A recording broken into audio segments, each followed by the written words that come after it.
Hello my dear friends and welcome to my healthy kitchen. Today I want to show you how to caramelize fruits and berries, and not whole fruits, not whole berries. So I will show you how we cut our fruits, for example peaches or fresh figs. It can be also strawberries, apples and other berries and fruits, and I will show you how to make them shy, how to make them very delicious and scrumptious when you use it as a decoration on a cake or on any other dessert. So the main goal to do this is to have really beautiful and freshly looked decoration, fresh fruits on the cake. Why we need it? Because when you put fresh fruits, especially if you cut on half any berries or fruits, they can look fresh only about, like, I don't know, 2 hours, 2-3 hours, and then it will become dry and not attractive, and your dessert would look not fresh.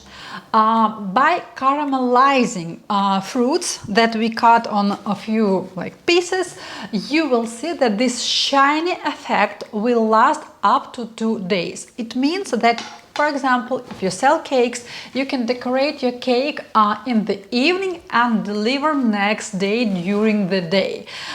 Before having this hack, before knowing how to do it, in my store in United States, I always decorated my cakes with the fresh berries that I cut 1-2 hours before delivery. So I had to be sure that in the evening at the event, the cake would look beautiful. Again, if you decorate your cakes with the whole berries, if you put it like this, it will last longer, it will look fresh longer. But once you cut your berries and put on the cake, especially if it's a small dessert and it's sell it in a cafe or restaurant, you will see that you will have a problem. In a couple of hours, your dessert will look tired.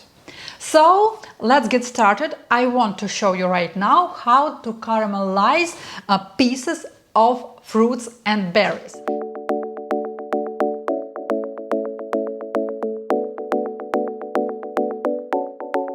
My name is Olga. I am healthy vegan pastry chef. I make desserts without eggs, dairy, gluten, soy, corn, refined sugar. I never use any artificial colorants, and you always ask me to make any cake according to any allergy or food restrictions, and I will do it for you. Let's get started. And of course, the first thing that we need to do, we need to cut our fruits and berries. Cut it on those pieces that you want to use in a cake decoration on your dessert. It can be tiny pieces, it can be bigger pieces, so up to you. Now you need only one ingredient, and it's maple syrup. It's very important to use exactly maple syrup. Not agave nectar, not coconut nectar, no date syrup or anything else. Only maple syrup with a light color will keep your fruits really shiny.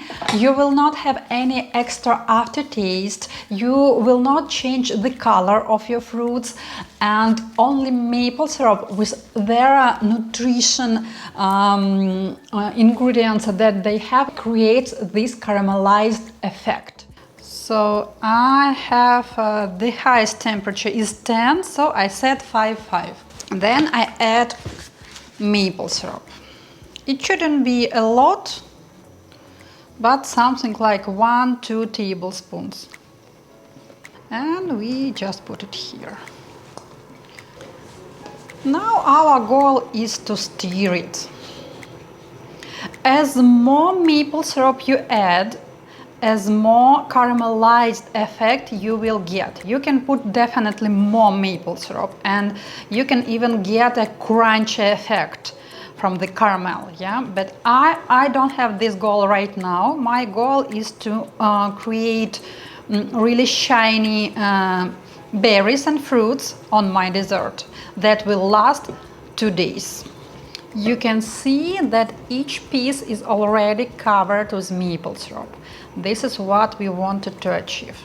What I want to emphasize also, you know that peaches are harder in texture, they are bigger, so we will need to work longer to make them caramelized and beautiful. For fresh figs and, for example, strawberries, we honestly almost done, and it was just a few minutes here to get it caramelized. Probably one more minute and we finish with the peaches.